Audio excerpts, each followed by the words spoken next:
कक्षा 6 की विज्ञान की वर्कशीट नंबर 21 स्टडी करेंगे बच्चों।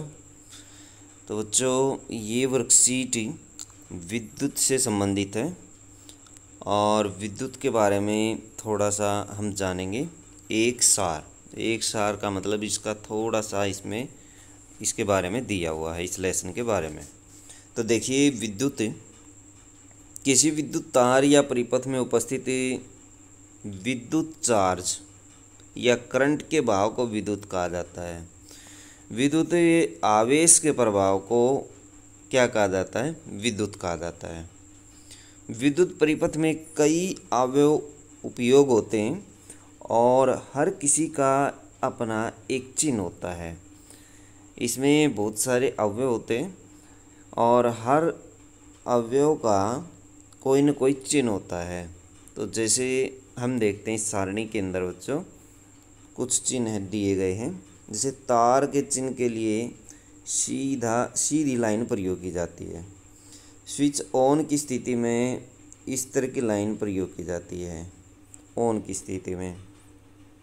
बल्ब के लिए इस चिन्ह का प्रयोग किया जाता है। इस तरह से ये चिन्ह बना हुआ है बच्चों, इस तरह से, और इसको गोल दायरे में ऐसे लिया गया है। सेल के लिए इस तरह का संयोजन लिया जाता है। एक बड़ा चिन्ह लिया जाता है, फिर उसके बाद एक छोटा चिन्ह लिया जाता है। बड़ा चिन्ह प्लस को दिखाता है, छोटा चिन्ह माइनस को दिखाता है। स्विच ऑफ की स्थिति में इस तरह से तार लिया जाता है और बैटरी की स्थिति में कई सेल इस तरह से जोड़ दिए जाते हैं। जैसे बच्चों ये सेल था, इस तरह से इनको कई बार जोड़ दिया जाता है, बड़ा छोटा, और बीच में ऐसे डॉट डॉट, यानी डॉट डॉट का मतलब इन कई इसके अंदर जुड़े हुए हैं। इसके अंदर कई सेल का संयोजन होता है, तो ऐसे जोड़ दिया जाता है इसको, प्लस माइनस। इसमें देखिए, इस माइनस से शुरुआत की गई है, प्लस से एंडिंग की गई है। इस तरफ प्लस भी रख सकते हैं, उस तरफ माइनस भी रख सकते हैं। तो स्टार्टिंग यदि बड़े से करते हैं तो एंडिंग हमेशा छोटे से होती है, और छोटे से स्टार्टिंग करते हैं तो बड़े से एंडिंग होती है, बड़े चिन्ह से। विद्युत सेल क्या होता है? देखिए, यंत्र जो रासायनिक ऊर्जा को विद्युत ऊर्जा में बदलता है। सभी विद्युत सेलों में दो सिरे होते हैं। रासायनिक ऊर्जा को जो विद्युत ऊर्जा में बदल देता है वो विद्युत सेल होता है। इसके दो सिरे होते हैं, जिनमें एक धनात्मक सिरा और दूसरा ऋणात्मक सिरा होता है। तो बच्चों जैसे सेल होता है, सेल में नीचे डिस्क वाला जो सिरा होता है वो ऋणात्मक सिरा होता है, और ऊपर जो टोपी वाला सिरा होता है, वो पॉजिटिव होता है। फिर उसके बाद देखिए बैटरी। दो सेलों को जोड़कर या जोड़ने के पश्चात हमें एक सिरे पर धनात्मक और दूसरे सिरे पर ऋणात्मक चिन्ह प्राप्त होते हैं, तो उसे बैटरी कहा जाता है। ये बैटरी का चिन्ह होता है। बल्ब, यंत्र जो विद्युत ऊर्जा को प्रकाश ऊर्जा में बदल देता है। बल्ब का तंतु, बल्ब के अंदर आर्गन गैस भरी जाती है और इसके अंदर घुमावदार पतला टंगस्टन तत्वों का बना हुआ तार होता है। ऊपर ये जैसे बच्चों बल्ब के अंदर दो तार होते हैं ऐसे, और इन दो तारों के ऊपर ऐसे घुमावदार एक तार लगा होता है। इस घुमावदार तार को बल्ब का तंतु कहा जाता है। इसको क्या कहा जाता है? बल्ब का तंतु। ये टंगस्टन से बना होता है। विद्युत परिपथ, देखिए विद्युत परिपथ क्या होता है? विद्युत धारा का अर्थ है विद्युत का प्रवाह। विद्युत धारा का तार में से प्रवाह सेल के धनात्मक सिरे से ऋणात्मक सिरे की ओर होता है।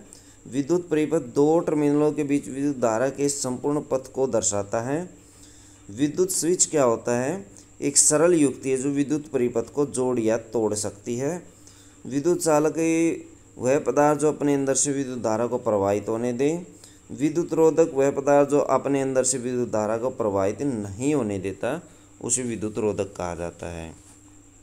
ये सेल देखिए बच्चों, यदि हमें इसके सिरों को बल्ब के सिरों से जोड़ दें, ये जोड़ा गया है जैसे ऐसे, तो ये जलने लगता है। यानी पॉजिटिव सिरे को ऐसे जोड़ा गया है और इधर से नेगेटिव सिरे को ऐसे जोड़ा गया है।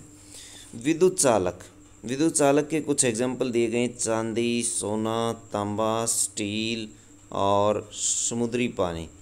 इनमें से विद्युत आसानी से गुजर सकती है। और विद्युत रोधक भी दिए गए हैं बच्चों।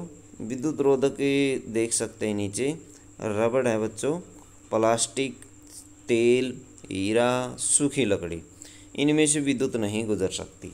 तो ये होते हैं विद्युत रोधक और ये वाले होते हैं विद्युत चालक। उसके बाद देखिए बच्चों, फ्यूज के बारे में समझाया गया। फ्यूज क्या होता है, तो फ्यूज देखिए कैसे इसमें समझाया गया। जब भी ज़रूरत से ज़्यादा विद्युत करंट फ्यूज से होकर गुजरता है तो यह जलकर टूट जाता है। यदि ज़्यादा इस करंट इसमें आ जाए तो ये जलकर टूट जाता है और इस अत्यधिक करंट को आगे विद्युत परिपथ में जाने से रोक देता है। इसलिए यह अत्यधिक करंट विद्युत उपकरण जैसे पंखा, टीवी, वॉशिंग मशीन आदि तक नहीं पहुंच पाता। इसकी वजह से कई उपकरण जलने और ख़राब होने से बच जाते हैं।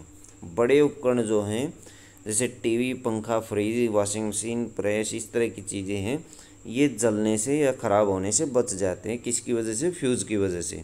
फ्यूज़ एक पतले तार धातु के तार का बना होता है। ये पतला तार होता है और ये मिश्र धातु का बना होता है। ये के सुरक्षा उपकरण के रूप में विद्युत उपकरणों को अत्यधिक करंट के प्रभाव से ये बचाता है। लेड और टीन से बना हुआ ये बच्चों मिश्र धातु से बना हुआ होता है फ्यूज, और ये अत्यधिक करंट को आगे प्रभाव होने से बचाता है।